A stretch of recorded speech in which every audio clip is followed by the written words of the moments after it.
Woohoo! Ho, ho, ho, everybody. Welcome to the Who Has Time for This podcast, a podcast where we delve into complex topics through the lens of our own unique perspectives. I'm Katie. And I'm Caitlin. And today, Caitlin's going to take us on a little treat, a little Christmas treat, and we're going to be talking about the one and only George Bailey. Yes, we are. But before I dive in, Katie, what are you drinking tonight? I have a little red wine in my Santa T-Rex cup, and I'm wearing full Christmas pajamas. Very nice. So I'm wearing my my flannels, and we are recording from home. I am also drinking a red wine, a Beaujolais, the Christmas wine, and out of my ho ho ho glass. Hey, we're just a couple of ho ho hos. Yes. So I wanted to talk about George Bailey because he is just the star of my Christmas experience. I have a thesis about George Bailey that I'm going to get to, but before we get into the meat of the episode, I'm going to tell you a bit about why I'm a Christmas enthusiast, because that's how I identify. Then we're going to talk a bit about It's a Wonderful Life, the movie, and the background of why it's such a classic. We'll talk about George Bailey, the character, and his virtues and weaknesses. We'll talk about some hot takes I have that originally inspired the episode. And then we'll conclude with what I've developed as the George Bailey rubric of decision making. I love that. It's like the new scientific method. It is. It's the new scientific method for how we are going to live in 2026 and beyond. So, without further ado, let me just tell you a bit about myself. I wish we had a bell to ring to start this off. Well, we do.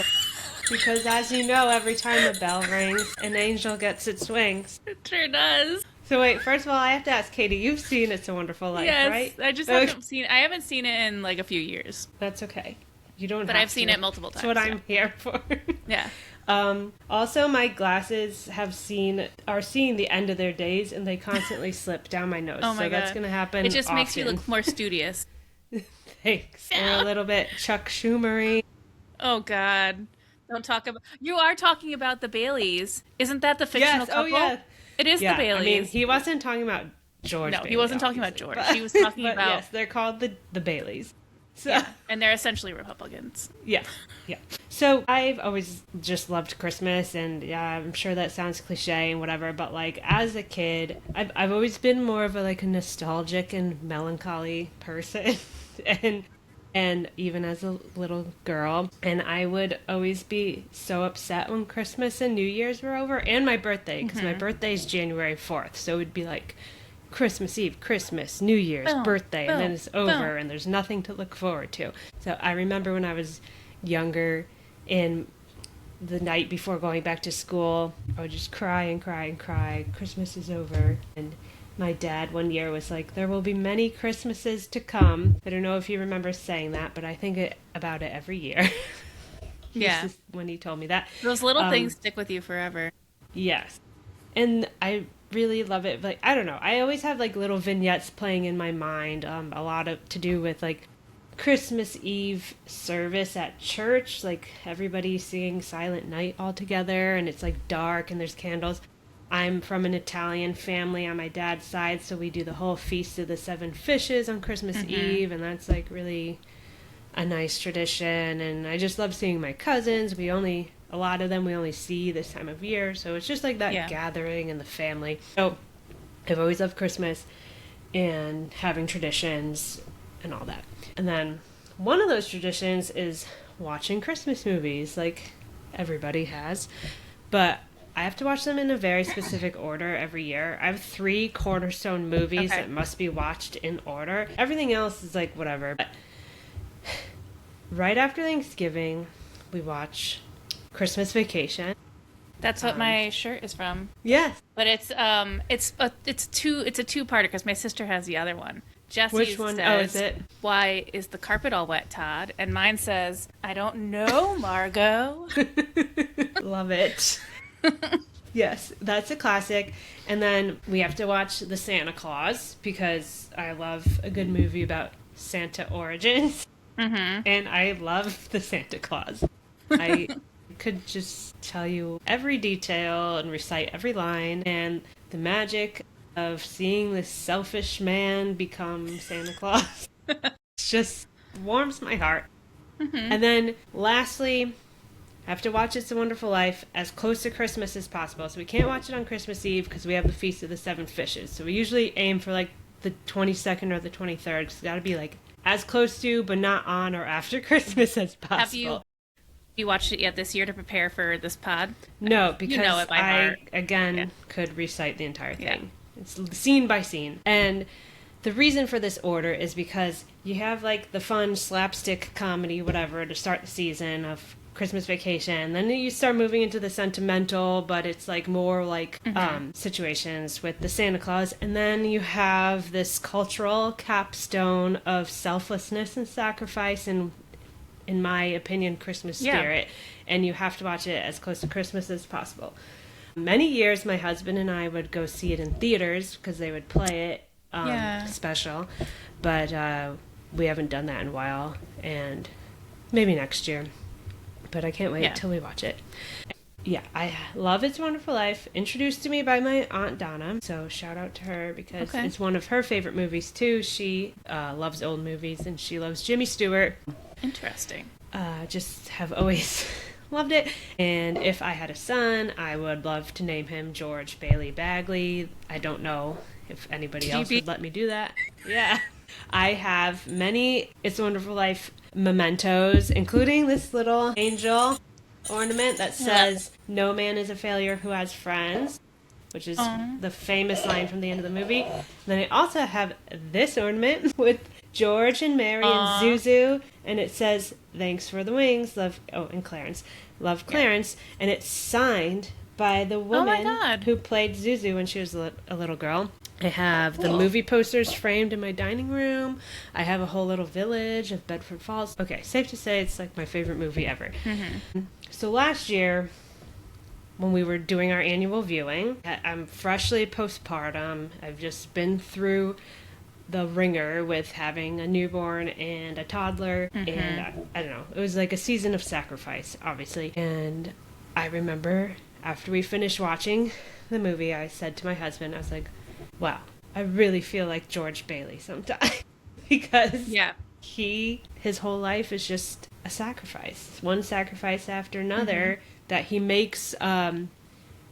Mostly he just makes these sacrifices, but sometimes begrudgingly, and then he reaches a point where he feels like he's better off dead than alive. So we're going to talk about that. Yeah. But I just very strongly identified with him for that time because I felt like I'd been making lots of sacrifices. Millions of little sacrifices that add up. So that's going to lead into my hot takes later, but let's just talk quickly about It's a Wonderful Life, which is, did you know it was based on a short story that was written in 1943 called The Greatest Gift by a man named Philip Van Doren Stern, which was loosely based on A Christmas Carol. But instead of showing a bad guy how all of his bad ways negatively impacted people, it shows a good guy and how all of his just like everyday things that he did made a huge positive impact on his town. Yeah. So the movie was directed by Frank Capra, and it came out in 1946, and it was actually a box office dud at the time. Really? But has since become a beloved classic, yes. Yeah. In fact, it is one of AFI's top 100 best films ever. So, I don't know. It just had mixed reviews. I think, like, Christmas movie, I don't know. It was up against a lot of other Christmas movies of that time. World War II was freshly over. I think people were just, like, adjusting back to normal life. And so it just wasn't appreciated at the time. But then over time, we all love it, obviously. Yeah. So, and it's good to make a movie that you revisit every year. That's how you get into the beloved classics. Exactly. obviously, disclaimer, it's a film of its time, so, like, there's little diversity. There's the one black character is Annie, the housekeeper, and she's, like, very goofy. But honestly, secretly, she's the best character. She's hilarious. And then the idea that Mary could have been an old maid and it was, like, a tragic alternative reality. Yeah. Well, back then, that was a tragic alternative reality. Like, they weren't awakened. Because she couldn't open up her own credit card.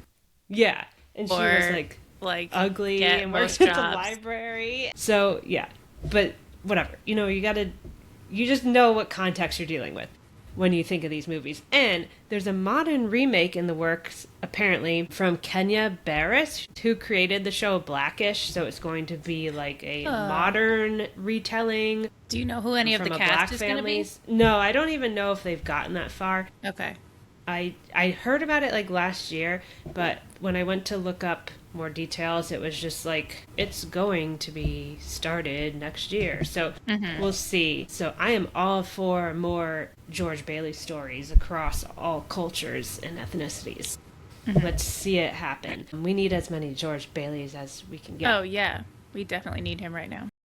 Oh, yeah. And then, finally, Jimmy Stewart, who plays George Bailey, had just come back from World War II, and he channeled all of his war trauma into the role. That's why the scene at the bridge, which he went, like, off script, he cried, and they weren't, like, expecting that. So he really channeled what he saw in World War II into the role of George Bailey. So, for those who haven't seen it, I'm just going to give a really quick plot synopsis. George Bailey spends his whole life putting others first. As a kid, he saves his brother after he falls through the ice, his brother Harry. He keeps his father's building and loan company afloat, which is like a little, it's not a bank, it's like a little loan company that helps local people buy homes. So he helps ordinary families instead of them being exploited by the greedy banker, who is the villain of the story. He has dreams to travel, and go to become an architect and go to college, but George's adventures are constantly deferred because he's always putting the needs of others before him. And he is the oldest boy of two boys. That's important. And on Christmas Eve, a financial crisis pushes George to the brink. He wishes he'd never been born, so Clarence, an angel in training, shows him a version of Bedford Falls, where he lives, where George never existed. The town is bleak and, like, depraved. His loved ones are worse off, and the countless lives he has touched in his time on Earth have unraveled. So realizing how profoundly he mattered, George chooses to live, and the townspeople rally to save him from financial ruin, which was of no fault of his own, by the way. His Uncle Billy messing up. And he's reunited joyfully with his family, understanding at last that his ordinary life was extraordinary in its impact. And one of the famous lines from the movie, "On my bell, no man is a failure who has friends," speaks to that. And then also at another point, Clarence says, like, strange, isn't it? Each man's life touches so many others. He leaves an awful hole when he's not around, doesn't he? So that's another thing. So. And didn't... wasn't one of the things that he discovers, like, when he never existed, that his brother ended up dying because he wasn't there to save him from the ice? Yep, his brother died as, like, a 9-year-old kid. These, awful and things. Because his brother died, his brother didn't live to become a World War II hero, where saving, like, 100 men because he shot down an enemy plane, and all those men died too, because he wasn't there, because he died, because George didn't save him. So... Like, the butterfly effect. Yeah. Exactly. Butterfly effect. So just establishing George, like, he's a selfless guy. And then I was telling my husband about, like, all of my thoughts. And he was like, well, he loves George Bailey and it's wonderful. I know, but I love how your impression of him has to start with... Well, what he said made me annoyed. He pointed, and I never would have thought this in 1,000 years, but he said, because we were talking about it in the context, which I'll get to in a little bit. Also, I just want to say, if anyone who's watching this, yes, I am drinking my wine with a straw, because this cup is really hard to drink out of. It's so hard to drink out of this cup. Okay, sorry. That's all right. One context that we're going to talk about in a little bit, I had brought up was that if there were more male role models in the world like George Bailey, maybe we'd wouldn't have this masculinity crisis Maybe. and all that. And he was like, well, if you're going to think about it like that, like, people today would think he's a big loser. Because he doesn't try to go after his own dreams. He just keeps letting everybody else step all over him. And I just, like, never would have thought about it that way. But I'm sure, like, macho men of today would be like, oh, he's such a whoosh and a pushover. Well, that's because we've gotten to this point today. And we're going to talk about this. Yeah. Yeah. Anyway, I'll save it. So I thought that was bananas, but then it made me think, okay, everything that I think is so wonderful about George, someone else is going to view as a weakness. And also, George is an extreme example of selflessness and stuff. There are times where it's like, come on, you got to stand up for yourself. So yeah, let me talk about his virtues and his weaknesses, and then some lessons we learned through him. Okay, I made a whole chart of his virtues and his weaknesses. So we're going to go talk about strength, weakness, line by line. Okay. I'm locked in. Because, again, ready. He's a spectrum, or there's a spectrum of how you could look at him. So we're going to start with selflessness. He puts others first, often choosing community needs over personal desires. And a few of the ways he does this is like he's supposed to go away on his honeymoon, but it's the same day as the day the stock market crashes back in 1929, and he has to prevent a run on the bank, because otherwise Mr. Potter's going to close the building and loan, and he doesn't want to do that. So he tries to get all the people who are trying to they're like, we need our money, George, we need our money, because they're all panicking, and he's trying to get them to calm down. And actually it's his wife, Mary, who takes their honeymoon money and is like, how much money do you need? And then they give away all their money. But it's to keep everybody from going to Mr. Potter and forking over their life savings and all the goodwill that they've built through the building and loan. So yes, that's one example. But then you could argue this is self-sacrifice to a fault. He gives so much that he neglects his own dreams and emotional health, which one very clear example of this is when his brother Harry comes home from college. He and George is older, but when their father died, because their father has a stroke at the beginning of the movie, and then George takes over the building and loan, pushing his European travel off, because he was going to do that after he graduated high school. And then he sends Harry to college, and Harry was supposed to come back and take over the building and loan. And George was going to go to college, like 4 years late, but whatever. Harry comes home with a different job and married, and George kind of is just like, okay, I guess I'll keep being the building and loan guy. Instead of being like, Harry, screw you. You should have... Yeah. This is not our arrangement. But, of course, no. George can't do that. Next. Just these two, the strength versus weakness of just this part, it kind of does, like, feel that there's, like, so many parallels. And I wonder if it's, like, because this movie came out right after World War II. It was right after a really sacrificial time in history. 100%. And right now, in a very different way, obviously, because we're not... in a world war. It's also sort of a sacrificial time because everyone's making do with less and less and less and less. And sort of neglecting their own dreams and emotional health to, like, you know, provide for their families. Well, many people are. Not everyone. There's a certain but, like, subset that most are people just fine. But yes. No, totally. I think this is a movie that's very important right now. It was very important then. It's very important right now. Yeah. So then we move on to George's moral integrity.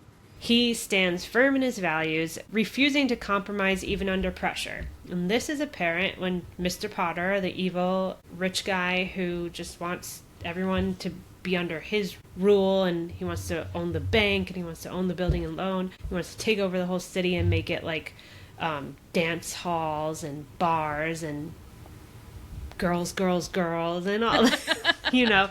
And make it just like I don't know, basically a Hooters. Like, the entire town is a Hooters. Which is what George sees in his parallel reality when Clarence shows him what happens if he's not around.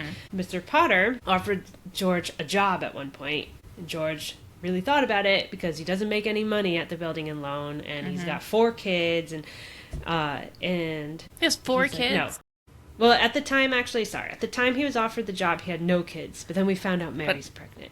But he ends up with 4 kids. I don't remember him having that many kids. Okay. They're like barely You don't even care about them till like the last 20 minutes. Yes, sorry. So he's offered the job, and it's like a lot of money, but then he's like, no, I cannot work for Mr. Potter. He stinks. So then you've got his stubborn pride and difficulty accepting help because he believes he must carry everything alone and struggles to show vulnerability. So, like I talked about before, he could have told Harry, I don't care what job you have, you're supposed to take over the building alone. I'm supposed to go to college. But he doesn't. He just like sucks it up and lets his little brother go do whatever he wants and doesn't accept help.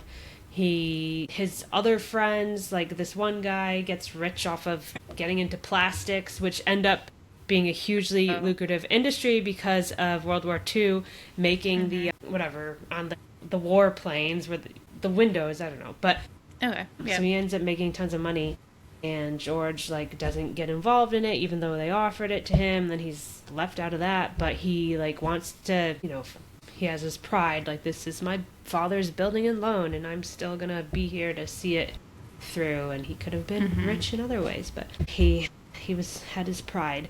So then George is a deeply compassionate man. He cares for the people around him, tries to improve their lives with dignity. He does this with his own family. He does this with, I forgot her name, Violet, the like blonde lady that he goes around with before he gets married to Mary. She like wants to start fresh and move to New York City, and he gives her money, and says he'll write her a reference so she can get a job. And that, on the flip side, can lead to emotional exhaustion. Absorbing others' struggles can leave him drained and overwhelmed. Oh, girl, and I know that. He does that a lot.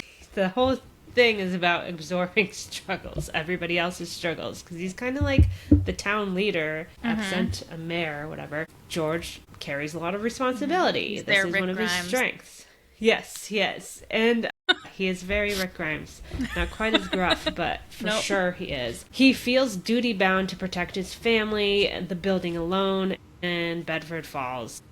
He's protecting Bedford Falls from falling into the hands, like I said, of Mr. Potter, who just wants to turn the whole thing into a money-making scheme, like entertainment, like nothing wholesome anymore. But he would rent from him, there'd be no home ownership, etc. Which can also, on the weakness side, lead to tunnel vision and feeling trapped, because duty can become a cage and lead him to feel stuck and resentful, which is what we see at the end of the movie. He's like done with everybody, but also done with himself, because he feels like every choice he led brought him to that moment on the bridge where he's going to jump off, because he has his life insurance money that he feels he needs to save his family from the humiliation of the financial ruin when it's found out that the building and loan is $8,000 short of its accounts for the year end. Again, this is Uncle Billy's fault. That's a lot of money now. Yeah, exactly. My God. Exactly. Scary. So, yeah, it is scary. It's giving me like heart palpitations thinking about that. His Uncle Billy lost the envelope of money. He accidentally, he put it in a newspaper and accidentally gave it to Mr. Potter, who obviously didn't tell anybody and just let them all suffer. I remember that. Yeah. Okay. Tell me back to me. So then they couldn't find it, and they were going to like go to jail because it looks like fraud and like cooking the books and whatever. And George didn't want his family to live through that public humiliation. So he had his life insurance, which was worth $15,000, but he had to be dead. So that's how this all precipitated. He goes to the bridge, he cries, and then Clarence comes and saves him and shows him what his life would have been like, or what everybody else's life would have been like if he had never been born. So gives him lots of great perspective, and like money isn't everything. Not even like that's what he was saying, but you know what I mean. So George, his other strength is he's very loyal. He's devoted to his loved ones, and his community stands by them no matter what, such as giving them all his honeymoon money instead of going on his honeymoon. But that carries with it resentment over deferred dreams. His loyalty demands endless sacrifice, fueling frustration about missed opportunities. And nowhere was this more apparent than like between finding out that all the money was missing and his like escapades that led to the bridge. He like goes home. It's Christmas Eve. He goes home. His family's getting ready. They always have all their friends and family over for Christmas Eve for like a party, and he's all like in a daze because he can't believe the money's gone. And his kids are like, Daddy, how do you spell frankincense? And his Yeah. daughter's playing the piano, and he's just like freaking out. He's like, why do we live in this drafty house? Why did we have all these kids? I don't know, ask your mother, blah, blah. And then his youngest daughter, Zuzu, is sick. She has a little cold because she walked home from school, didn't zip her coat up because she had a flower. And the teacher calls to check on Zuzu, and he answers. He takes the phone away from Mary, just like rips it from her hands, and he's like starts berating the teacher, and he's like, you silly, stupid woman. What do you mean you let my daughter walk home half naked in the rain? And he's like crazy. And this part I did not like. I was like, George, also, like, get a grip. That's how teachers are treated these days. Yeah, So, exactly. A more parallel to the present.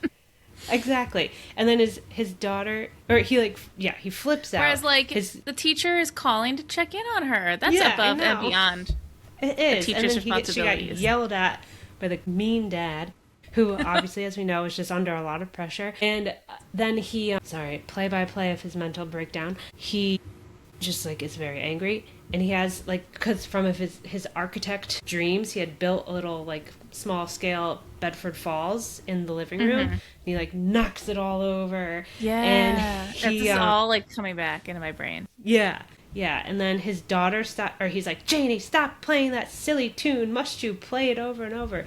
And then Janie stops playing. And then he realizes everyone's staring at him and, like, what just happened? And, I'm going to start crying. Aww. And then he realizes he acted a fool, and he's like, what are you doing? Keep getting ready for the party. Janie, keep playing the piano. And Janie's like, oh, Daddy. And then Mary's like, George, why must you torture the children? Why, George, why? And then he just leaves. And then she gets the police on the phone to, like, go find somebody to go find him. Yeah. And then Janie's like, shall we pray for Daddy? And she's like, yes, pray very hard. Pray very hard. So, anywho, that's what happens there. But, so, very sad. Another one, moving on to back to one of his strengths and virtues. Okay.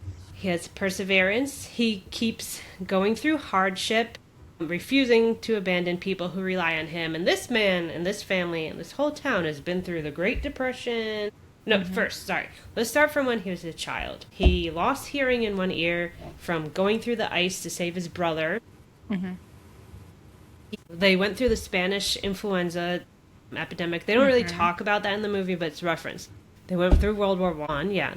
They went through World War II. They went through the Great Depression. So, like, this was, like, quite an era for the world and America. And, like, it's not like he's the only one who goes through all these hardships, but he's, like, become a natural born leader, so he's kind of leading the town through all this. He couldn't looking to him. He couldn't be drafted because he was deaf in one ear, so he led, like, the air raid warnings and all that, and, like, all the, like, metal drives and the rubber drives and all that for World War II. But this could lead to impulsiveness or burnout under stress. When pushed too far, he snaps, lashes out, and spirals, which I just explained all that. Yeah. Back to strengths, he has, like, moral courage. He confronts injustice and stands up to powerful figures like Mr. Potter. But he also has some pessimism when overwhelmed. And often throughout the movie, like, he's like, anytime it shows something he did that we're like, wow, George Bailey is a great guy. He's like, there's, like, frustration bubbling under the surface for him. They, like, open this whole little, like, plot of land for people where they buy their own houses. They're, like, little starter homes. They're, like, all the same little house, but it's like everybody's moving out of the Mr. Potter slums and into these little houses that were built by the Bailey Building and Loan. And they show a housewarming, but the friend that got rich from plastics drives by, and he's like, oh, George, you silly old building and loan guy. And, like, you can see Whereas George, he's like he's making a huge difference in people's lives, and they're making it seem like it's a silly little Billy. Yeah, he's a little hillbilly or whatever. And, like, as the guy drives away, George, like, kicks his car. Like, there's not kicks the guy's car, and kicks his own car. Making your fortune in plastics, jerk. Yeah. Think about your great grandchildren, will you? We're all full of microplastics. Yeah, exactly. And that was Because that of guy's you, George fault. Bailey's old friend. Yes, Sam. Hee-haw, Sam. Screw you. Hee-haw, Sam. So, yeah, pessimism. Yeah, there's lots of little strings of pessimism. He's always making some crack, like, that shows what's bubbling beneath the surface. So he's not just like this one-dimensional guy who's like, oh, he's so great, or whatever. But he's got his feelings. Back to the positive end of the spectrum, he has humility. He sees himself as ordinary despite his huge impact on others, though he doesn't really know his impact until it's shown to him at the end. He undervalues himself. He thinks he's like stinks because he didn't go to college, he didn't go to Europe, he hasn't traveled, he's never left his podunk little town. He didn't make a fortune. He didn't make it. Yeah, he didn't make a fortune. So that leaves him vulnerable to despair, which I outlined. He has tons of empathy. He understands other struggles intuitively, and he always responds with kindness. He always responds to other people with kindness, not himself. But again, he absorbs others' burdens, which makes him carry more emotional weight than one person reasonably can. Yeah. And we see what happens when it bursts. Finally, at the end, we see his hopefulness is renewed and he sees the value and meaning in his life. But hope is fragile and it can collapse quickly when circumstances turn dark, which we're living through right now. All right. So I just basically told you the entire movie and walked you through his strengths and weaknesses, and I just really quickly want to dial in on lessons from George Bailey. True character shows in hard moral choices. So we know his life isn't about flashy heroism. Rather, it's consistently choosing long-term values over short-term gratification. We today, as a collective society, I'm painting in broad strokes, but I'm going to get to this more deeply in a little bit. It seems like it's like harder for us to make the kind of choices that the men and women of like the Depression and World War II did as a society. Yeah. I think we're all individually making a lot of hard choices every day, but collectively we don't seem to have some uniting bond that makes us do these sacrifices. And let me add a quote from Dumbledore, not from anybody else. It was Dumbledore who said this, and he is a real person. It is our choices that show us who we truly are, far more than our abilities. And I think that is George Bailey in a nutshell. Free will is central, so George demonstrates the power of free will by repeatedly refusing easy escapes. He instead deliberately embraces duty and sacrifice. It's hard for him. He ends up having a breakdown. We know that. But the movie is a testament to the power of free will when the going gets tough. And as I like to say, borrowed from somewhere else, tough times don't last, but tough people do. What's that from? I don't know. From the Great Depression. Okay. From some book I read once. In every instance when George faces adversity, he could make the easy choice. And everyone remember this for in 10 minutes from now, when I wrap up with my thesis. In 10 minutes, you're going to wrap it up? I don't think so. It won't be wrapped up, but I'll be headed to that point. Okay.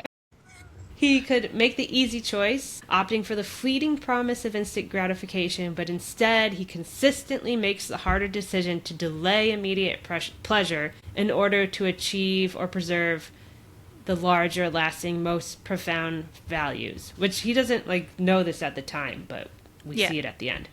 His choices, like staying in Bedford Falls instead of traveling or moving elsewhere, show he prioritized lasting good for the community over immediate gain. The message of owning your own home was a big deal after World War II because all the soldiers coming home were able to benefit from the GI Bill, which helped them buy homes and have families.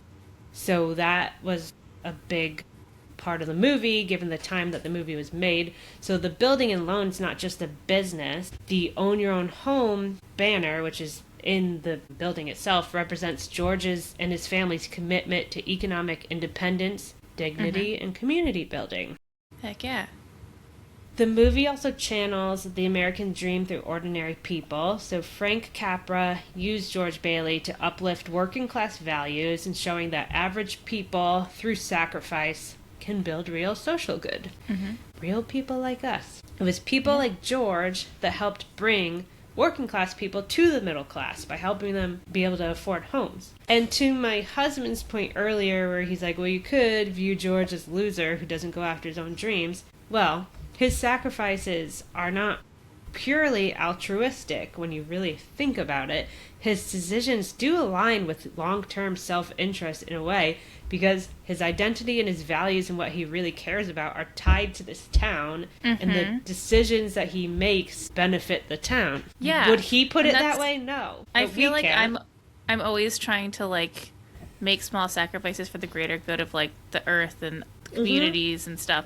But like that also benefits me.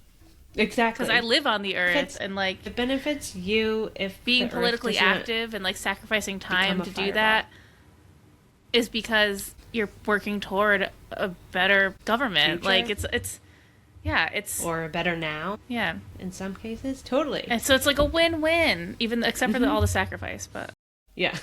But you know what? The idea is that it eventually pays off. In the movie, or us looking at the movie now, generational values and context do matter. So both Capra and Stewart made serious sacrifices during World War II. Frank Capra is too old to fight in World War II, but he helped make propaganda movies that, like good propaganda movies that were shown in Germany, or they tried to show them in Germany. I don't exactly know the backstory, but he made propaganda films, like pro-Allied forces propaganda films, and distributed them. And then, like I said, Jimmy Stewart fought in World War II. And he was actually the first major movie star of the time to enlist. He enlisted in the Army Air Forces. And he was initially rejected because he was too thin, so then he had to bulk up, and he went to fight. And then community matters. I think we're learning that the hard way right now in this individualistic day and age. The climax of the movie isn't just a divine miracle, it's the people of Bedford Falls all pitching in to save George. And I'll remind everybody of that scene where they all come into George's house and they're like, I'll give them all their money. Yeah. Or they give him all their money. And then his brother Harry, who had been being flown up because he had just come back from World War II, and he was given an award in D.C. by the president because he saved a bunch of people. They flew him up to Bedford Falls just in time to see this scene, and he's like, a toast to my older brother George, the richest man in town. And then they sing the best. And then another lesson is that long-term values outweigh fleeting successes. So whether he's resisting Mr. Potter or supporting his community, he repeatedly favors stability, integrity, and the collective well-being over shortcuts. The film also paid tribute to the idea of man's faith in man, so like having faith in the people around you, which I think is like also another thing missing from today, and we'll talk about that in a second. yeah. So we can see the film as a tribute to credit and home ownership. And by credit, I don't mean like credit cards. I mean like taking a risk on people so that you can give them this opportunity, like very humble beginnings of the banking industry, basically, before it Yeah, they're like, I'm going to take a became a chance get on you rich. because I think it'll pay off for both of us. Exactly. And one example of that is the cab driver, Ernie. Mr. Potter talks about him later, and he's like, you approved this idiot cab driver for a loan. I know that the bank turned him down, blah, blah, blah. And George is like, well, he's my friend, and I know he's a good guy. Why wouldn't I give him a loan? So so that is important, especially thinking about, again, soldiers coming home after World War II when this movie was made. Yeah. An individual's value is more than their achievements. So we see what Bedford Falls would have been without George, and it affirms that life matters even though he didn't like achieve his dreams, you know. And finally, heroism is ordinary. It's not heroic in the blockbuster sense. He's not Yeah. a soldier. He's not a superhero. He's not an Avenger. His heroism is less readily apparent every day, and it's grounded in responsibility, service, and personal sacrifice. But as we see, without it, his town would have been completely different. Completely different place. So he is a hero. Yeah. And He's not a Marvel hero, but those are fake heroes. exactly.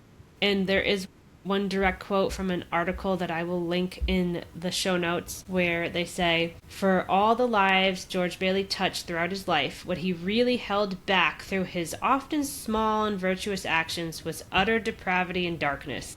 He saved countless lives, he prevented financial ruin, he elevated the lowly, he prevented the establishment of institutions degrading to women, he, like the sexy dance bars or whatever that show up in Pottersville, he built a community for families where instead there would have been a graveyard, because the graveyard where Harry's buried is in the vision.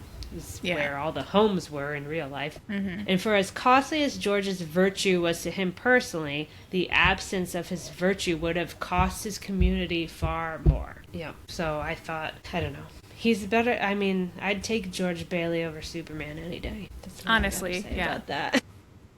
George Bailey I mean, never... Superman's a good guy, but whatever. like, George Bailey never destroyed a whole city trying to save it.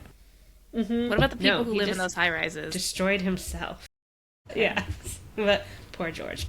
He, not in the end. In the end, he was happy. So, all right. That was a long setup to the meat of the show, which Your is hot takes? my hot takes and then my thesis, which we're going to move through it. So the hot takes. So, like, I just read everything about George, and what do we know? He gives of himself all the time. He sacrifices everything. He defers his dreams, whatever. And that made me think of the eldest daughter phenomenon. And I would argue that... I snapped as a youngest daughter. Yeah. I would argue that George Bailey is the OG eldest daughter because when you... Exactly. Sorry. And, like, I'm an eldest daughter, if you couldn't tell. And like I said, I identified with him greatly. But just quickly, the eldest daughter situation is like, it's called the eldest daughter syndrome. It's not like a real thing. It's more of just like a zeitgeist cultural reference. But it's it's common patterns. Yes, exactly. And they reflects real social pressures of oldest daughters often feeling responsible for the keeping of the household functioning. They tend to feel overburdened, accountable for family happiness, pressure to succeed. Their role is assigned to them. It's not innate. Which emphasizes that eldest daughters aren't naturally more responsible. It's just they're expected to be, so they fill that role. Obviously influences this, not personality. And you could be like somebody who has an older brother, and then you're the eldest daughter, and you're still an eldest daughter. And it just adds another layer, especially with gender roles, because eldest daughters, they say, are expected to be more involved with the caregiving, planning, mediating conflict, emotional management. And honestly, does that not all sound like George Bailey? Yeah, he is a caregiver in the community rather than seeking out, like, personal fulfillment, like, recognition for what he does. He's just there to take care of people. Yeah. And one could argue that is also what a good man would do. Yeah, it should so be. So is a good man an eldest daughter? Those are considered more, like, feminine things to do. Yeah. Yeah. Exactly. And I thought, and again... Get ready for our gender essentialism coming early 2026 pod episode. Yeah. And, well, when my husband and I were talking about this, and he did bring up a good point that, like, to the, like, Elon Musks of the world, George Bailey's a schmuck. But, so what do we want in men? Women or other lovers of men? Other men? Like, Sorry, that was really funny. Women or other lovers of men? I'm telling you, what I find attractive is somebody George who Bailey, sacrifices things. I'm a woman, so, like, listen to me? I don't know. Yeah. Which brings me to my next hot take and last hot take, which is that there's all this talk about this masculinity crisis and male loneliness epidemic, and honestly, just get a bunch of George Baileys out there and have them lead a seminar or something. Because is he not like he's just the ideal role model. Yes, he needed to set some boundaries, but they didn't have boundaries back then. You didn't have boundaries in 1945. You didn't set boundaries with people. You just did what was expected of you and what you felt was right. But today also, you would have boundaries. Nobody can be perfect, and he's a hell of a lot better example than most of the, manosphere podcasters out there. Yeah, exactly. So, just for anybody, I don't know how you could live in this world and not hear male loneliness epidemic shouted at you every 5 seconds. This is just the idea, and it is a thing that's happening, but there's a lot of societal factors surrounding it that we don't have time to get into. Yeah, exactly. Just in a nutshell, it's boys are starting school less prepared than girls, are less likely to graduate from high school and attend or graduate college. 1 in 7 men reports having no friends. 3 of every 4 deaths of despair in America, like suicides and drug overdoses, are men. And I got all that from Scott Galloway, chief sayer of all of this. And I haven't read his book, and I'm going to, because popular or unpopular opinion, I like Scott Galloway. Okay. I don't think everything he says is right, and I do think he's an acquired taste for sure, and he says some stupid things. But he says some stupid things, but his core is good. And I think he also, he says things in a way that he wants to get people up in arms about. He wants to get for the attention, and he grabs your attention, and then you listen. Exactly. He but definitely it's annoying. Knows who and how he's talking to. Exactly. Yeah. And people who don't listen to him all the time think that he's making a case that because we've been investing in women since feminism started, that it's been at the expense of men, but he's never actually said that. People twist his words and such, it's just that you have to acknowledge the reality that this is happening. Yeah, and exactly. what do we do about it? Yeah. Do you want to live with the consequences of it, or do you want to uplift everybody? Yeah. And that's not to say women aren't going through their own turmoils right now. No, it's not a zero-sum game. Of a society that this is why I want to make the gender essentialism episode. Yeah. Because so we'll follow it all up comes on back to gender essentialism sucks for everyone. Mm-hmm. Yep. Anyway. Exactly. But my, again, hot take is that if George Bailey was held up as a male role model in modern day society, I think it would go a long way. So let's make that happen. Let's make George trend. Let's make George Bailey trend. George Bailey 2026. And we love him. We love him. Okay, so those are my 2 hot takes, which I thought was going to be the whole episode. But when I was making that chart, the weaknesses and the virtues, I started thinking of what if George Bailey is a continuum? And which brings me to my thesis. I'm calling it the George Bailey rubric. It's really a spectrum, but whatever. Okay. And my rubric is this. On one side we have make the sacrifice or put in the effort now for long-term gains for the greater good. And on the other side is pursue instant gratification or winning for the individual. Mm-hmm. So he never does that part, but we're still going to name it after him because he is what inspired it. So his whole life is the argument that society doesn't collapse because of big heroic acts or big money-making guys or people going to Mars or people founding companies where you can have 2-day delivery on everything. Mm-hmm. In fact, it collapses when enough people choose small personal convenience over shared responsibility. Yeah. And also when a small group of people own everything. They kind of force you to choose convenience because they change everything about our society to revolve around convenience. Exactly. Anyway. So, don't worry, we'll get there. Okay. Literally, as a society today, we don't ask people to make collective sacrifice for the good of society the way they had to back in the day of George Bailey, in the Great Depression and World War II. We did try with COVID, but decades of partisan news media, personalized algorithmic echo chambers, and an individualistic society set that up to fail. Mm-hmm. Big time. We couldn't just wear masks. It had to become a thing. It's both a sign of progress that, like, the individual is valued more than it was back then. And we're not moving in lockstep as a society, and, like, where, like, certain people's rights were not made available to them. Like I said earlier, women couldn't own their own credit card.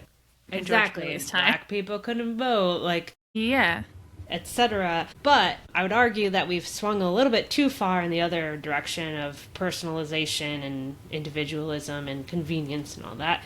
So, as you recall, back right after World War II and during the Great Depression, there were some incredible socialism-based policies and programs that were instituted because society was like a collective good.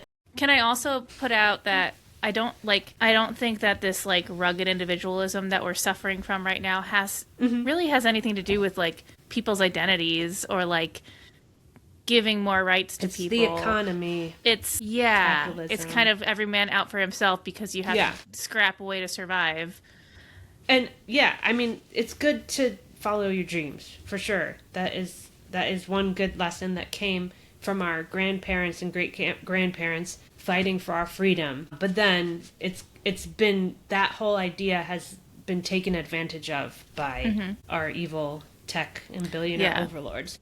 Like, I think there's definitely room in the world for us to respect and love every identity and type of person.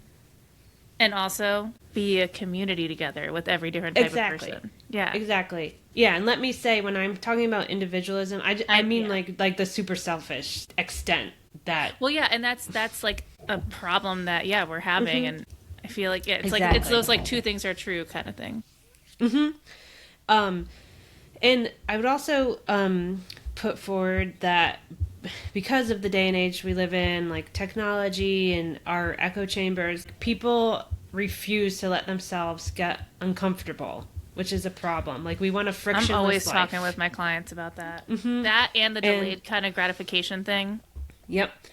And always talking about it. And we're not judging. We all are guilty of it. We're not judging. It's just like, the more we can put the idea out there and make you think, then the more you're like aware of it and you can like act accordingly. If you feel uncomfortable because you don't have a lot of social interaction in your life and you don't know how to do it, so you order DoorDash and you have them drop it outside your door so you're not uncomfortable talking to a person, it's not going to make your, like, when you, I don't know, have to go to the doctor or something and you have to talk to another person, it's not going to, like, that, it's not helping. It's making it worse.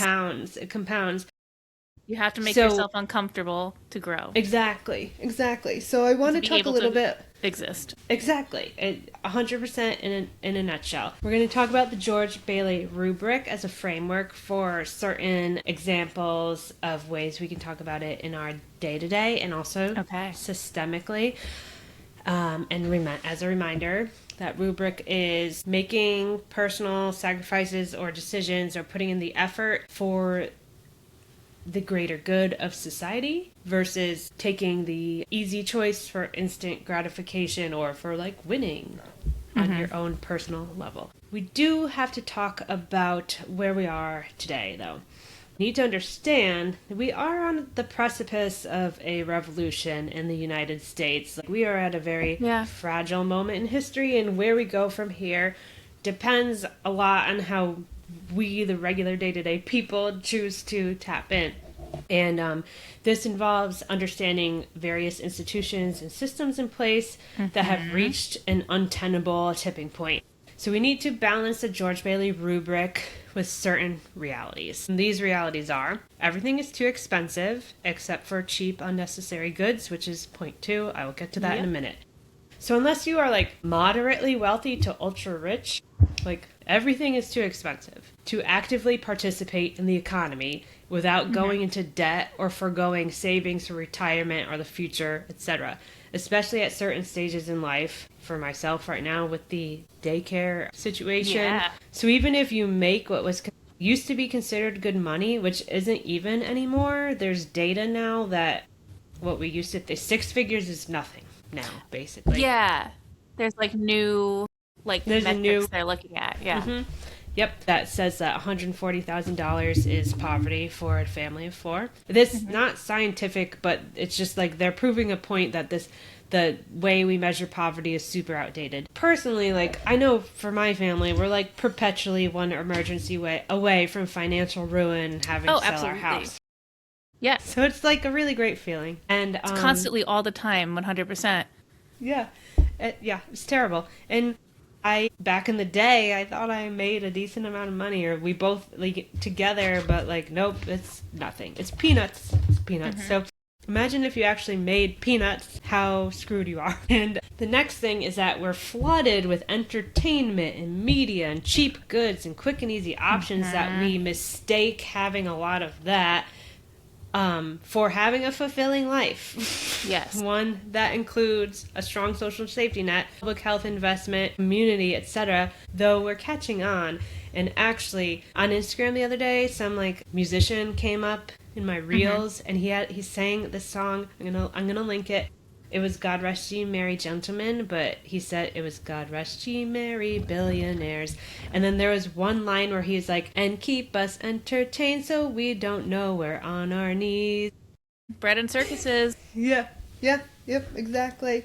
So we think like, because we can watch no diss to Stranger Things, but since we can watch a million hours of Stranger Things, like, oh my God, life is wonderful. And it is, that's not what makes life wonderful. It's not, I was going to piggyback off of that, because all of those things that you talked about, like cheap goods, internet, like I can get a huge media, TV for $100. It's all designed to be addictive to us so that we don't do the more fulfilling, slower gratification things that bring us Society has been designed this way, which is why I'm saying we have to balance the George Bailey rubric with reality. But the more you are aware, the more you start thinking, how can I topple this? I take a woman out sometimes who has disabilities, and she doesn't have too much money. So we were going Christmas shop stuff. So we go to Walmart a lot because she can afford it. And they had a Stranger Things line of clothes. And the immediate, like, envy in me that I was like, I need to buy one of these things. I don't even particularly, like, it was, like, casual cosplay. So you get, like, the shirt, that, like, the jacket, the Jonathan sweater. I don't know. Like, I don't even, like, none of them are things that I would wear. But I was immediately, like, I had the feeling I need to own one of these. I need it. And I was like, that's so bad. Like, because it's so easily just comes upon you. And like, I don't do a lot of social media. Like, I've talked on this pod. I go on Tumblr. They're not selling me ads there. They don't. Yeah. That's not like there's no algorithm there. It's just like the bottom feeders of the internet. Just there. Who are making fan art. Yeah. But going on TikTok, and you've got TikTok Shop bumping in every couple minutes, and it's like, of course, it instills that, like, I need that. I feel like I'm missing out. I have to show that I care the most about this, or like, it's such a bad because you can, like, on your preying on our humanity. Anyway, and you can buy it straight from Instagram or TikTok, like 2 clicks. You see it, you can buy it. Done. Like I could have had the same shirt as Will Byers, but it was beige. I don't wear beige, but I wanted it. But, well, exactly. But that brings me to my third point, which is the attention economy that was pioneered by these people and tech moguls in power has us turning against each other through partisan-fueled news media and algorithmic rage bait, word of the year, I think is Oxford Dictionary. And it makes us turn inward to our screens and to, like, just, like, the people in our immediate vicinity, instead of making in real life community a thing that we have to actively seek out. If we even have it in our minds to take that step. Like, why would we? We're at home with our Netflix and our Hulu and our HBO Max. Why would we have to go? And we can shop from our phones. We can order DoorDash. We can get Amazon in 2 days. Why would we ever have to go out? And then, even when you're aware of it, it's hard. Because like I said, it's just addictive. It's so hard to break that addiction. It is. It's extremely. And teaser, my first episode that I will be researching for 2026 is about the attention economy and its addictiveness. So we'll touch base on that later. Yeah. So, like, everyone just, like, no, this was made this way. Maybe not intentionally set out at the start for all these things to materialize the way they did, but eventually the Elon Musks and the Jeff Bezos and the Mark Zuckerbergs of the world caught on, and then they wanted a stupid president like Trump in power, so they have thrown their support behind They're doing him. whatever they can to fuel their greed, and they're Exactly. they created Game such a meets weird, game, wonky right? society for us. Yeah. So this awareness is good to have. It's like extremely crucial. But we've also lived in this like world where we've been told with good intentions at the outset, but like you can do anything you want. You can be whoever you want to be. You can this you I me. And again, I'm not saying like everybody's like this, but I mean that's like the American dream is like I can achieve my dreams. Yeah. Ideally, you're not supposed to just like only do that. But hopefully your dreams are more like, I can, be helping society and enjoying my life while doing it. Yeah, but we have the people that are in power, the idols of society are the people who made a ton of money just doing whatever the heck they wanted to do. Yeah. So the setup, the whole like tale is like you need to make a ton of money to be anything and to achieve anything and to buy a home and have value, and that's just the society where we are today. And even the most wholesome best of us fall prey to that because that's just America. Whenever I say something like that, I think in the back of my head of that song in Rent when they're like, they go to Santa Fe or whatever. They want to open up a restaurant in Santa Fe. Open up the restaurant and then in Santa Fe. The professor guy is like, America. Yeah. Because he's like talking about his students like don't care about anything. And he's like, America. So yeah, America. So that's that. A little depressing. So awareness is good, but we can't blame it all on the system. The system is very much a lot to blame, but we all have our role to play and our own script to flip. I was going to say, yeah, the system is a huge part of the problem, but the way to change the system is to come together. It starts, be the change you wish to see. Yeah, because there's more of us than there are of them. So we need to unite in order to fix the system. And one little stat about that is in the October No Kings protest that even the smallest gatherings in like the most little rural towns had more people than that town's police department. So the show of force was, I mean, not force, but the gathering potential showed there's more of us than them. Not like that the police are them necessarily, but you know what I mean? The capacity for crowd control was outweighed by the crowd themselves. So I'm well aware that the George Bailey rubric doesn't apply to everyone or to all situations. We all have to know ourselves and where we can do the reflecting that feels right. Like if you have like serious, terrible, awful anxiety that's very hard to overcome, I'm not telling you that you need to go join a bowling league or something, like, you know what I mean? Like you have to know yourself. But you can do it in different, whatever way applies to your life. Yeah. Exactly. Or if you are like a single mom working 3 jobs and you don't have like time or energy for anything else, I'm not telling you that you have to go run for the board event. I'm just like, everybody just like, you need to apply it to where it makes sense in your life. So, because obviously I'm going to make like sweeping generalizations and examples, but you know your life, you know where you can fit this in. So if something from this conversation stays with you, it's a sign of where you could potentially act. And while George Bailey is kind of an extreme example of goodness, I believe we can look to him for guidance in order to tap into that kind of energy that leads to change. And I really think we're at that moment in society where we are on the verge of being able to do that. I mean, look at all the people who are like standing up against ICE and stuff. And like, all the people who signed up to run for something. Yeah. Those are all people following the George Bailey method. Exactly. Rubric, sorry. So the rubric, the method, the rubric, whatever. We might have to rebrand it. The man, the myth, the legend.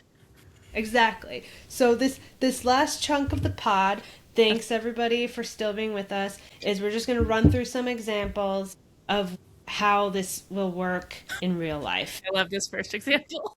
So, systemic examples. Number one, voting based on vibes versus doing the homework. It's easy to vote on identity, a soundbite, or frustration with the system, but democracy depends on people being informed and not just expressive. The George Bailey version is resisting the dopamine of grievance and instead doing the unsexy work of researching actual platforms, issues, values, stances, etc.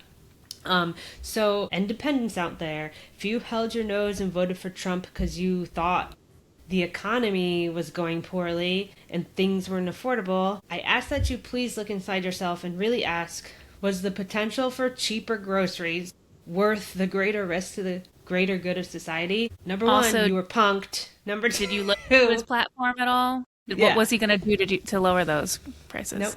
Exactly. So you can be pissed off at Joe Biden all you want. Take it up with him. He's not my favorite. You didn't have to screw everybody else over. Yeah. Brings us to my next example, the war on public schools. So choosing to punish public schools by supporting vouchers for private schools or book bans to protect your kids from values that you don't align with. Long term, this erodes the backbone of the entire country's education system. So let me ask you, are you strengthening the system, or are you just hollowing out all the resources that once made it great? And let me just say, I know there are a lot of problems with public schools, and we need to reform the whole thing. But that doesn't, you can't send every kid to private school and expect that that's going to happen. Or every kid that can go to private school and expect that we're going to get anywhere. Now let's talk about climate policy.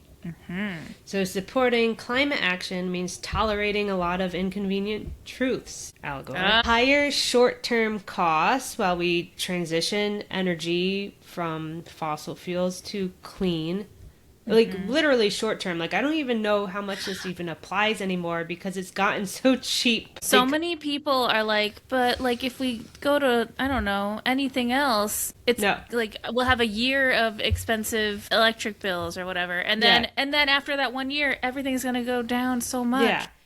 The greater concern right now, which I'm learning about, is the jobs that are still around in the fossil fuel industry, the jobs for the everyday people. You can't just get rid of them. You'd have to do it. You have to do it with thought to be able to take those people over. Well, look who's getting rid of jobs day in and day out. Yeah, exactly. Our current administration. Exactly. But yeah, so supporting climate action means tolerating these truths. There might be new regulations, different energy habits. Instant gratification version is rejecting all this because it's annoying or woke or expensive or whatever. And people have such a short memory when they vote. The George Bailey choice recognizes we're paying for the planet that our kids and grandkids will actually live in. And on a very personal level, you can go out of your way to do something to combat climate change, read the rules of your town's recycling programs and stop putting stuff that's not supposed to be in the bin there. You can. That's an individual action you can take. Yeah, start composting. You can look for things that are alternatives to single-use plastics. Get a bar of get a bar shampoo instead of a container. Or stasher bags, which are the reusable silicone types of bags you would use instead of Ziplocs. They're expensive to buy a couple sets, but then you'd never buy Ziplocs bags ever again. And then I have sponges that you throw in the washing machine every week. So I have 3 sponges and I have not had to buy a sponge in years. Exactly. And then this one is not specifically climate change, but I kind of lumped it in together. We don't need 2-day shipping. Nobody needs 2-day shipping on anything. So cancel Amazon Prime. You can either go to the store or just wait 3 days for shipping because everybody ships in 3 to 4 days. So for me, it was really convenient to have diapers available on 2-day shipping. Great. But if I had to do it again, I would just deal with it and not have Amazon Prime. So, but I was stupid back then. Yeah. Well, not stupid, but I didn't think about it. Here's the other thing too, is you said, making it work within your life.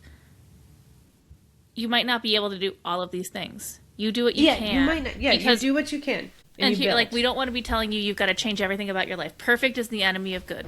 If you can make one change that's good for, you know, climate policy, anything that we're talking about, make that one change. Exactly. That makes a difference. Once you start one, don't try to be perfect. At a time. Don't try to be perfect.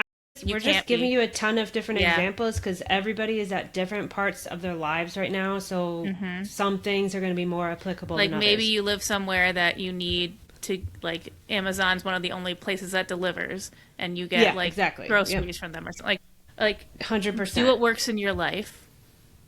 Yeah. And maybe it's not even a desirable situation. No, it's not. But it's not, though. 'Cause it's true. Like, you shouldn't have Amazon. Like, you shouldn't have. For me, I don't need Amazon Prime. I'm not giving Jeff Bezos my money. But if you need it, you could, like, consider, like, that I offset it for you. Yeah. By canceling mine.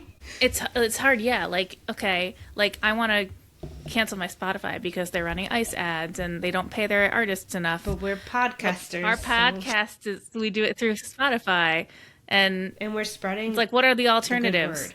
Amazon, Apple, or you have to buy. It's a lot. It's a lot. Yeah. So I'm taking time to weigh my options, and it's like, again, perfect is the enemy of good. Do what you can. I already try to, like, do a lot of other things. Like, we all do our best. But if you can find it within yourself to make one more change in your life that benefits the greater good, make that one change. Exactly. So next is supporting local journalism, even if it means paying for it. Oh my God, this is my biggest pet peeve. I'm in a bunch of Facebook groups, like local Facebook groups, and people will say... I was going to say... I have a website where I go to where I don't have to pay the paywall. That's fine. But I do give to NPR. Yeah, well, every month. That's good, and that's what we need. I'm talking about, like, the people in my town that are, like, really obsessed with local news, and then somebody puts a local news story in the Facebook group, and they're like, "This is behind a paywall," blah blah blah. And like, literally, it's $20 for the whole year to subscribe to this website to support local journalism. Yeah. And every time someone says it, I drop the subscription page as a comment, and I'm like, it costs $20 for the whole year. Then you won't have to worry about a paywall. And I cannot stand it. Okay, so I get it. We can't subscribe to everything because we don't have enough money. But if you're... wanting to invest in your local journalism, if you're involved and invested in it. And yes, do I wish that journalism was free, being the public service that it is, local journalism specifically? Yes, but we don't live in a world where that's possible anymore. The whole advertising model is shot to hell. It's either you pay for it or billionaires pay for it. And they tell the people what to cover. So you gotta pay for your local journalism if you can. And don't complain about paywalls. Because you know what happens when all the local news branches close? Corruption rises and voting drops. Yeah. And it's like, just, if you have the means, just pay $5 a month, $10 a month. For local news, it's really cheap. Yeah. And you know what? Sometimes... and I'm making a judgment that I shouldn't, but I think I can read these people a little bit well. But, like, how about skip a coffee a week and there's your local journalism subscription, 2 coffees, whatever. Next, housing policy. Now, this is something that's, like, a big deal in my town because we're trying to get more housing, but there's lots of NIMBY, not in my backyard, going on. So the instant gratification... Okay. The instant gratification temptation is to protect my property value because I don't want affordable housing near me, and also, like, being lazy and thinking that affordable housing means certain types of people are going to move into the neighborhood. No, we need more housing. It's like the number one problem of our day, affordability wise, and every single municipality in every single state across the entire country needs to do its share. So the greater good choice is supporting zoning changes and affordable mixed, like, more condos, more townhouses. Yeah. There's a whole assortment of housing that needs to be more available to people. Even if it means there's going to be more change to your neighborhood and more humility or more density. I'm sorry, this is just the way we gotta go. Yeah. We just, as a greater good, as a collective society, this is just a change we have to make. Mm-hmm. You have to share. And then protecting public health. So we saw this during COVID a little bit, but like masking, vaccines, paid sick leave, public health infrastructure, like more walkability, etc. Yes, you need to invest in public health for the greater good of everybody's health. And you know what happens when you do that? Healthcare costs can come down because you will have less diabetes and less preventable diseases. But right now, all the rage is like biohacking and personal health, individual choices that you make, and then you shame people for not making the same individual choices that you would, which are all related to how much money and free time you have. I was gonna say, and most of the choices are economically made. Like, yep. So to that I say, one of the biggest greater goods, collective goods we can do is invest in public health. And unfortunately, right now, that's not going to happen. So we got to think about 2026 to 2028. And then tech regulation, misinformation. This is a huge one. People want frictionless platforms where they can just scroll and comment and not face any retribution for leaving a mean comment and blah, blah, blah. And like buying from Instagram directly. yeah, Etc. Unlimited free content and the thrill of unvetted information and provocative statements and rage bait, etc. People just want it because we've been engineered to want it. It's addicting, and they know that people know what the human mind is drawn to, so they take advantage of that. Exactly. But meaningful regulation, especially as AI is coming on board, privacy protections and platform accountability, which we need to save our society, require giving up some convenience for a healthier information ecosystem. This brings me to my message for billionaires, which is don't fight changes to the tax code because you don't need all that money. I'm telling you, you don't need it. You make me think of Mr. Potter when George's father asks him why he needs all of his money, and he says, you can't even begin to spend all of it, and Mr. Potter does not care to hear that. But think of the greater good that paying just a little bit more in taxes can achieve by redistributing. Well, look at Massachusetts. A little bit better. Yeah. They did their, they increased taxes on, I think, over $1 million. And it's going great, and they're going to continue doing it. And there's virtually no drawbacks. That's great. Well, we can. It's any income I think it's any income over $1 million. I want to say. I mean, you can. I don't remember the rate either, but they just increased it. And then think about all the people who have $50 million, $100 million, $300 million, $1 billion. If you're making $1 million every year, that's way more than you could ever need. You accumulate a lot of money. Yeah. So, just please, rich people, think of it's a short-term, small sacrifice for the greater good. They don't know the meaning of the word think sacrifice. About it. I know, but just I'm just telling you to look at George Bailey, and I want you to see a little bit of yourself in him. It's a challenge. It's a challenge for you. And now, some more personal examples we'll wrap up with. I mean, I've experienced a lot of this in my life, so I take a lot of it from things I've dealt with. Yeah. So let's start with number 1, the I don't like conflict excuse. Avoiding hard conversations with family and coworkers or friends can feel good in the moment. And obviously you have to judge what's appropriate and what's not. You do need to put in boundaries sometimes. And you do need to put in boundaries, exactly. But stepping up with kindness and courage can prevent resentment, misunderstandings, and polarization from calcifying and becoming permanent. I was going to say, the I don't like conflict, I feel goes hand in hand with the avoiding discomfort at all costs. Yeah. Exactly. Yep. So don't write people off as racist and bigoted, etc., and simply just move on from them and never speak to them again. You definitely need to draw boundaries, and you also need to know that some people truly are vile and not worth your time. But generally, those truly awful people are few and far between, I feel, though you can prove me wrong. And it's easy and simple and gratifying to say, so-and-so is a stupid, racist, bigot, asshole. I don't need to deal with them. But you know what this does? It further cements us in tribalism continues to harden divisions, obliterates chances for compromise, which is how all public policy is built upon. Yeah. And it loses opportunities to potentially change a mind. So step out of that dynamic. Have a conversation. It's not going to be pretty. It's not going to be comfortable all the time. That's okay. So just do it for the future of the country, for your relationships, for your peace of mind, etc. That's then the you don't thing. have to worry about all what those people little think. conversations you have with setting a good example for your chumpy uncle over time may crack him open a little bit. Exactly. And maybe you think, why do I have to be the one who sets a good example? Why did George Bailey have to be the one to dive into the ice after his brother? I don't know. We're all put on this earth to do something. So, staying politically engaged even when you're exhausted.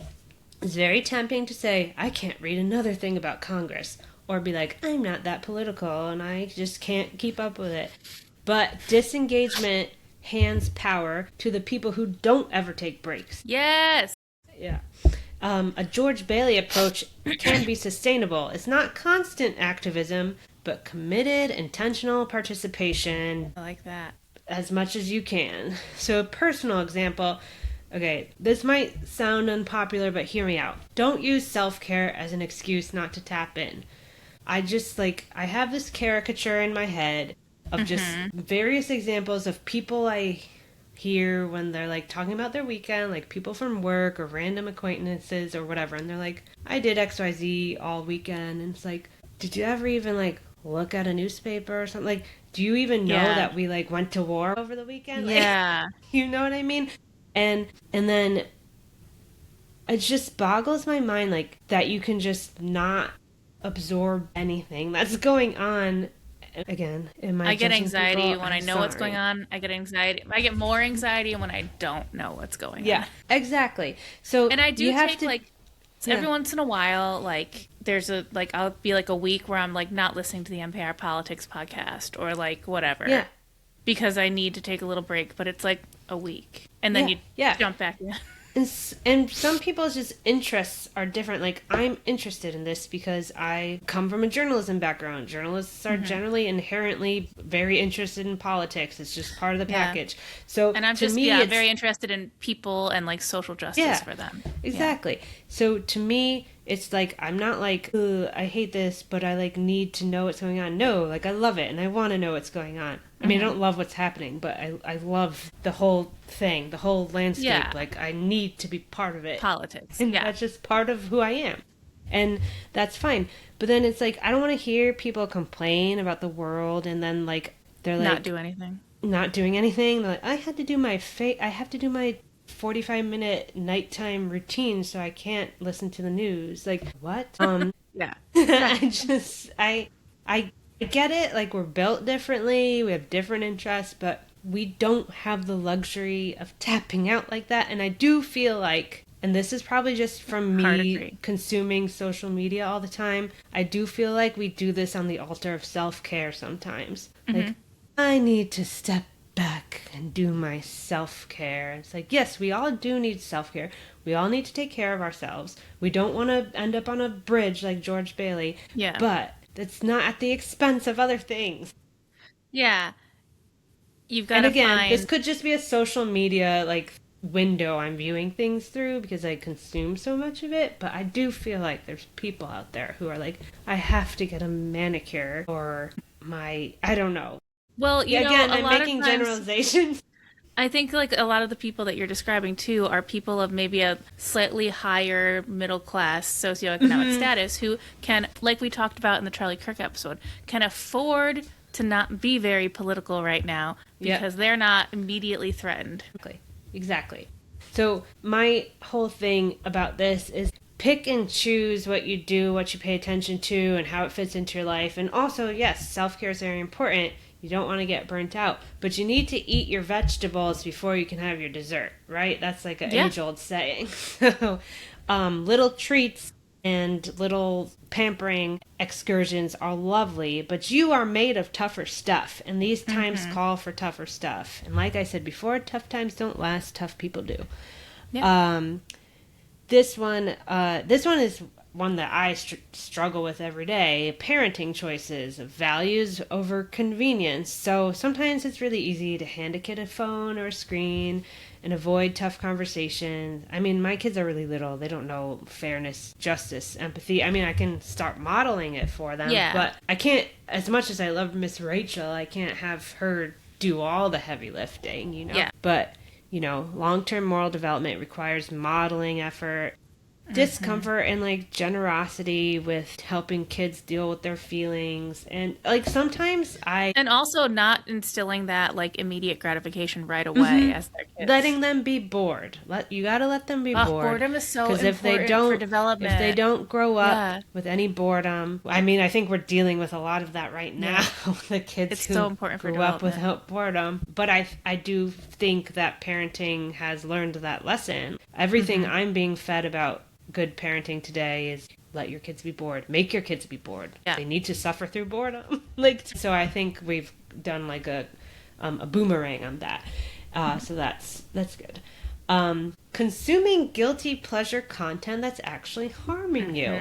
So choosing low effort, rage scrolling, doom scrolling, celebrity gossip feels good for 5 minutes. And it's okay if you do that sometimes, but like, again, the dinner before or the vegetables before the dessert dynamic here. It's also, like we've been saying a couple of times, it's an addictive thing to do. And you could be scrolling Instagram and you think it's 5 minutes and it's been 45 minutes. And it eats your day, So you need to start the George Bailey method / rubric would be choosing deeper, slower, deep dives, content that builds resilience, perspective, and a more grounded worldview. So I really want you to like think about auditing your media consumption. Stop rewarding crap content because memes are funny and start deep diving. I mean, we all love memes. You need some memes. The memes will get us through.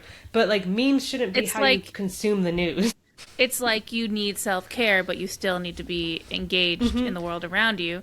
You need the levity of memes, but you also need to be smart about what you consume. Yeah, and you need to read all sides, even the stupid ones, because you know what? Let the stupid people make their stupid arguments, and you show them how stupid they are, and then other people see that too, and then you learn from it.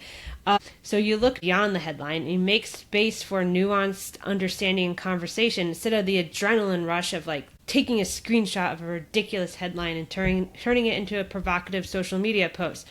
That whole "Did Women Ruin the Workplace?" New York Times article, ridiculous argument. But you know how I found out about it? Everybody in my Instagram sphere was like taking a screenshot of the article and posting it and being like, no, I did not read the article. And it wasn't even an article, which, so joke's on them, it was a podcast. I love doing hate research. Yeah. When I'm like, this is going to be awful, but I need to read it so I can articulate exactly how and why it's awful. Exactly. So when that all happened, I was so annoyed. Well, here's the thing. When you give an article like that, or podcast, whatever, that much attention, you know what it signals to the publishers of the article? Keep doing it. This article is getting a lot of engagement. Keep writing more like this. So you know what happens when you spend the same amount of energy reading something about public education? It tells the publishers to write more of that. So I actually left some comments, and these are Instagram demfluencers that I follow and respect, being very stupid, in my opinion, and playing right into the attention economy's game. And I was like, I don't know. I said exactly that. I was like, when you give this so much attention, it just is a signal for them to keep writing to do stuff more of like it. this. And then there was That's a how Pantsuit Rage Bait Politics became so popular. Exactly. There was a Pantsuit Politics review of the whole discussion, and they were like, let them talk about how they think women ruin the workplace, because then you provide the very smart counter argument, and then anyone who thought women ruin the workplace now hear your counter argument that they wouldn't have heard before because they're just in their own echo chambers thinking this. And then that's how you get super traditionalist people to start questioning their own beliefs. And so, yes, having space for nuance is the George Bailey method that follows his rubric. And I just think sometimes you do have to get out of your own comfort zone We had this conversation at work the other day about, I was talking about It's a Wonderful Life, and two people were like, I can't watch that movie, it's too sad. Like, what else do you not watch because it's too sad? Do you not watch...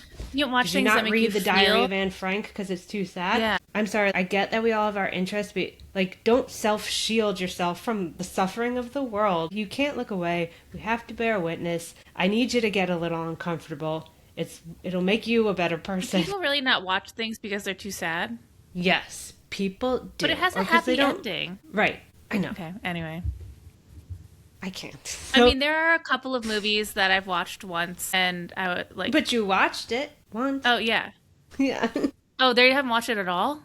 I don't know. I mean, they must have. There was this movie where Alan Cumming played this gay guy in the 70s who wanted to adopt a boy with Down syndrome who was his neighbor, and the mom was abusive. It was based on a true story, and it was this harrowing journey of the court cases and this cute little boy with Down syndrome just wanting to be loved. Aww. And then it ends with like losing the court case, and he goes back to the mom, and the kid walks out in the middle of the night one night and like is never seen again. And I was like, I will never watch this movie ever again. Oh my gosh. Okay. Sorry. Well, anyway, I don't. You don't have to include that. Yeah. It's just like, but that was man. But I mean, like, I get that was it. one that I was like, I'm not watching that again. But I watched it the first time, and it has stuck in there. Yeah. In there. Yeah. Right. No, and I hear that for sure. And you don't have to watch movies you don't like, read books you don't like, whatever. But like when you start choosing this dynamic, I feel like in today's day and age, it might be like, oh, I can't look at the news coming out of Gaza because it's too sad. Yeah.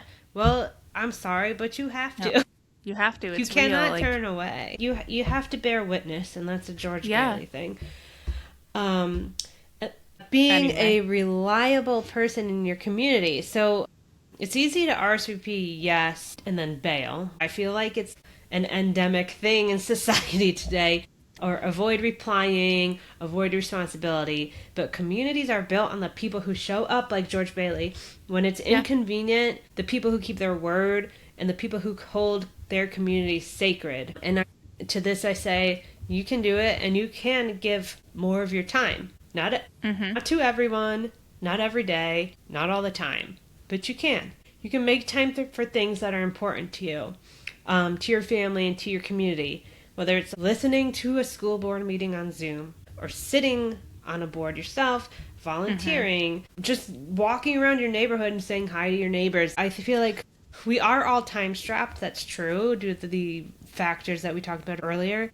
But I do feel like, and I do this all the time, like sometimes we say, I just don't have time for this. But what I'm really saying is I haven't made time for this because I sometimes spend 20 minutes scrolling Instagram. And if I was more cognizant of that, maybe I could have taken those 20 minutes to organize my week and been like, I could go to the Board of Ed meeting tonight because that's really important to me and I want to learn more. Or I can take 20 minutes to read this article, whatever it is. I We saw an internet post that was like kind of about this, about, you know, community and being there for others. And, and it was written by like a woman who was like pregnant and was worried about like, because she had other kids and was worried about like what happens if I have this baby in the middle of the night, and like because her parents were going to be somewhere, and like there was just all this stuff happening, and she was worried like, oh my God, like who will watch the kids? And her coworker was just like, if that happens, give me a call. And it didn't happen. And the coworker didn't have to get up at 3 a.m. and go to their coworker's house to play with their kids. But the fact that they offered it allowed this woman to sleep at night. Yeah, and it was like, feel so you might not better. you might not have to give the time. Being open to giving some of your time to help somebody. Exactly. It doesn't have to be all formal. Go to this board meeting, listen to this meeting. It's just stuff like that. Yeah. Like, just like listening. And like the coworker didn't realize how much just that little offer dropped this person's, you know, blood pressure or whatever. Yeah, totally. Well, it's like, you know, oh my gosh, worst case scenario, I do have a backup plan. Yeah. And that's like a big deal. So that's about coworkers. On a more personal level, another George Bailey rubric method is investing in friendships, like their infrastructure, which I feel just a moving target sometimes. So deep friendships require boring work. You have to plan, you have to follow up, you have to check in, you have to be present even when you're not at your best. And I'm not saying I do this all the time. I feel like I try to, not all the time. A lot of time. I went through this season of life where I wasn't, like, I had to be a baby's mom instead of a good friend. Though, but you've, with all your existing friends, you've built that infrastructure that you're talking about by doing all these things. We already built it in. And there is an ebb and flow in life, and because you've built the infrastructure, when you just have a baby, people are willing to understand. Yeah, exactly. Because the infrastructure's there. 100%.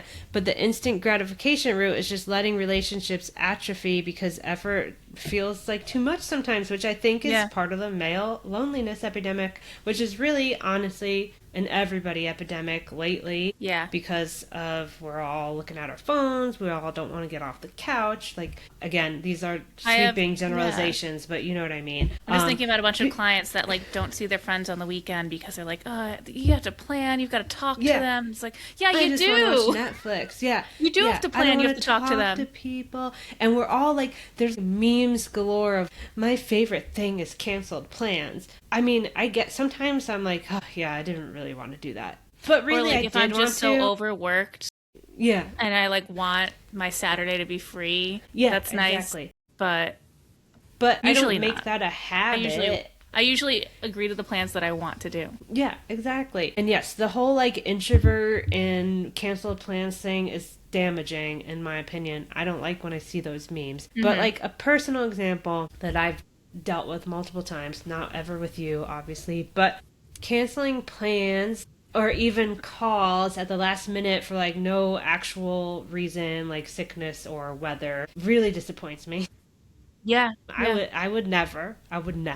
Okay? Never. No. Unless I was puking so much that I can't even get 2 words out.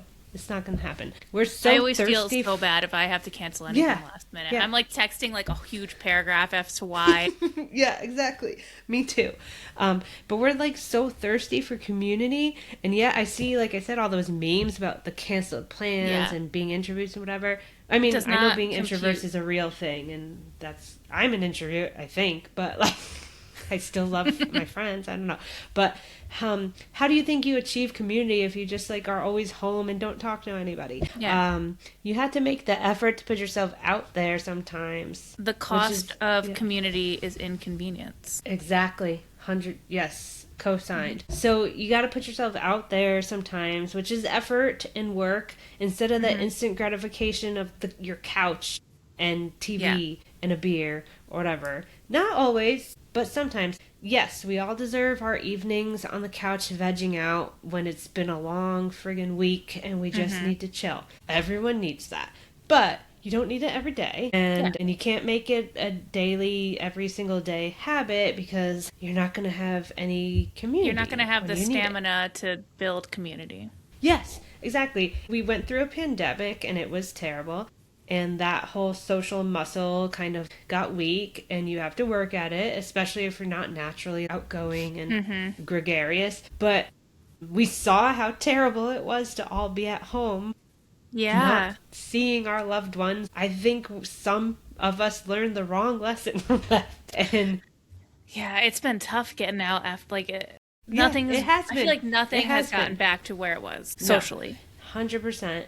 But this is the time of our lives, of our culture, etc., when you need that connection and you don't want to let people down. You don't want to be the person who lets people down. And I've been on the receiving end of that disappointment and I get it. But can you get me sometimes? You know what I mean? This is a two-way street. And even when I'm tired, I get energized from talking. Even if 2 seconds from before I want to go to bed. From seeing people you care about. Yeah. Exactly. So, just be the George Bailey.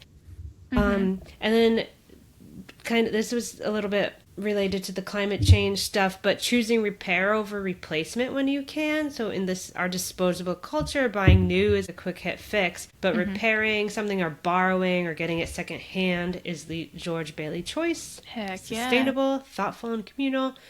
And finally, being honest with yourself about money. So, like we've said a million times, it is too expensive to live for most people in the United States of America. And at the same time, we've been conditioned to accept retail therapy as like a thing that's supposed to make us feel better. And which is fine here and there. Treat yourself. But they can't come at the cost of trying to achieve financial stability, which again is very hard, but hopefully we'll get there. Budgeting where you can, saving when you can, again, much easier said than done. And just like trying to live within your means are unflashy, but they are, it's paying yourself first, basically. Yeah. And that's a key component of financial literacy, which is something that I feel should be taught in schools from like middle school on up. Really, though? And I mean, I'm terrible at it. And some of our financial woes, I mean, they wouldn't be that much better if we had been more financially literate. We still can't keep up with the cost of childcare and whatever, but there's some things we could have made different choices about, you know, if we had known better. I also think sometimes people give in to the despair of it's never going to get any better, so I shouldn't. Why put my money in a retirement account? I'll never retire. And it's like, exactly. You can put a little bit away every month. You can put $20 away every month. $20. Like, I don't know, something. Just start with something. Exactly. And I think if we ever do get to a point where the country is implementing more social safety net features, which is where I want to be, I think it needs to be paired with financial literacy. I feel like maybe this is what gets Republicans to vote for stuff like this. If you mandate financial literacy in schools, when you have universal health care, I don't know. And also take a look at yourself and notice the things that are tempting to you and that are kind of addicted to you. Like I said, when I went to Walmart and I saw all those stupid Stranger Things t-shirts I didn't even like, and I was like, like when I see clothes or whatever, like I'm like, oh, that would be so nice to have. But then I know that, so I'd say, no, I don't need that. I'm gonna walk away. It's gonna be fine. I'm not gonna care about it tomorrow. Yeah, exactly. 24-hour rule. If it's just like a treat that is more money than you would typically spend on just a little treat, wait 24 hours and see how you feel the next day. That's all. It's a good rule to live by. Exactly. So this concludes my theories and hot takes and George Bailey rubric method. That went places I didn't expect. I love it. I've been thinking about this for weeks, so it's just kind of spawned, and I hope everybody enjoyed it and you came away with maybe something new to think about. This week, I'm going to be taking some time to bake cookies for Christmas. I'm going to do it ahead of time because I'm planning, because otherwise what happens is I make them all in one day and I get super stressed and I hate it and it takes all the joy out of it. So I thought ahead. What are you doing this week, Candy? This weekend, I am going to get brunch with 2 friends from college. So that'll be a nice little catch up. That is investing in your friendship infrastructure, much like George Bailey would do. Have a wonderful holiday. We'll see you next time.